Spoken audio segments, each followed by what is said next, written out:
प्रिय बच्चों, नमस्कार। आज की कक्षा में आप सभी का स्वागत है। बच्चों, पिछले व्याख्यान में हमने महाकवि देव की रचनाओं के बारे में जाना था। आप सभी ने उन रचनाओं के नाम और रचना के संक्षिप्त परिचय को अच्छे से हृदयंगम कर लिया होगा, ऐसा मेरा विश्वास है।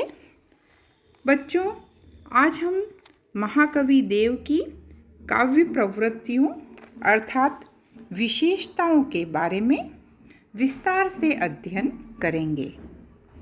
महाकवि देव की काव्य प्रवृत्तियों पर, उनके भाव पक्ष पर और उनके कला पक्ष पर परीक्षा में कई प्रश्न पूछे जाते हैं। अतः आप वीडियो को ध्यान से सुनें और अपने रजिस्टर में पढ़ाई गई व्याख्याओं से उद्धरण देते हुए प्रश्नों को हल करें।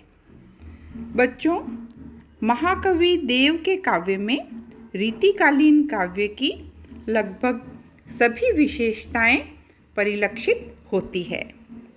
रीतिकालीन कवियों में देव अत्यंत प्रतिभाशाली कवि थे।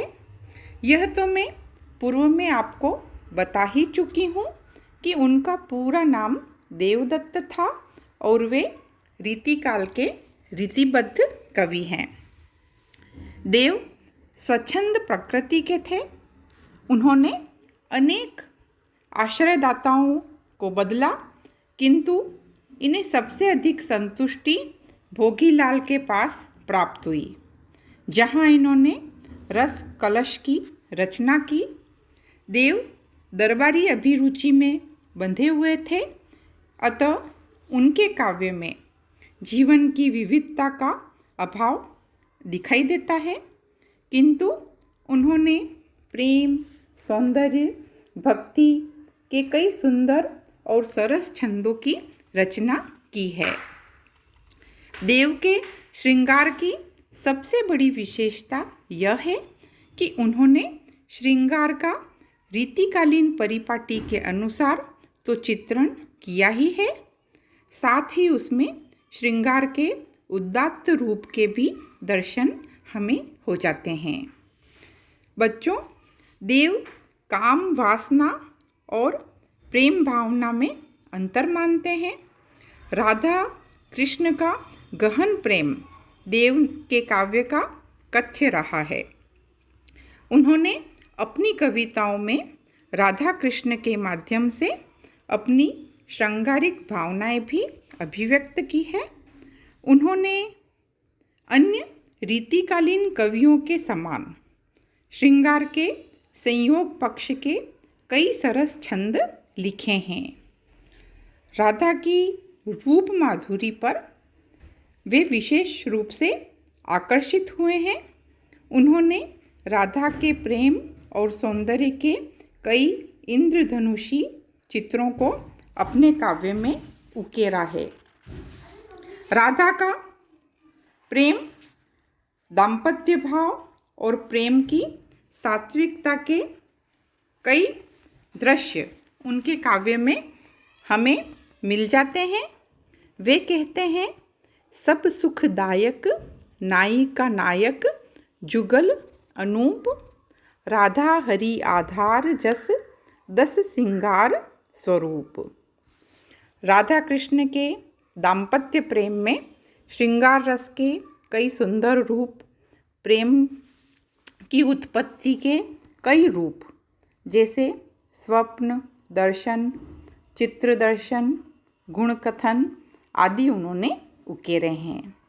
रीतिकालीन कवियों ने बच्चों कई चित्र ऐसे खींचे हैं कि जिसमें उन्होंने प्रेम की उत्पत्ति का चित्रण किया है।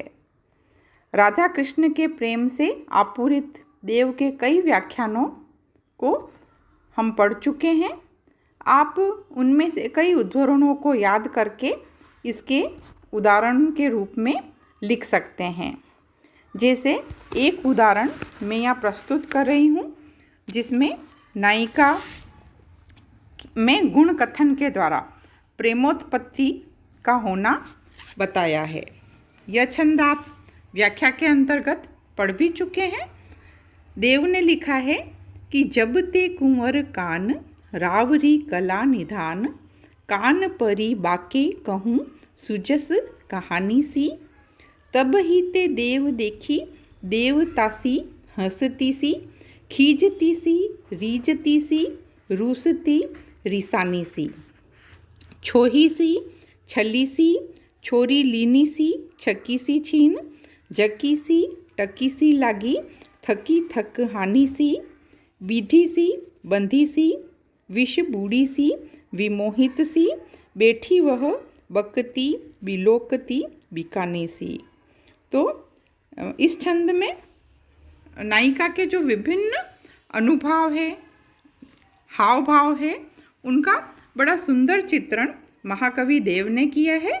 आप और भी जब ये व्याख्या पढ़ी थी तो उसको ध्यान से देख करके इसके प्रश्न में आप इनकी विशेषताओं को जोड़ सकते हैं।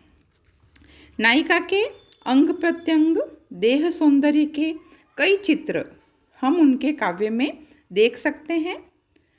नखशिख सौंदर्य वर्णन जो रीतिकाल की बहुत बड़ी प्रवृत्ति है, देव के काव्य में इस प्रकार से अभिव्यक्त हुई है। यह छंद भी मैं आपको पहले पूर्व में पढ़ा चुकी हूँ।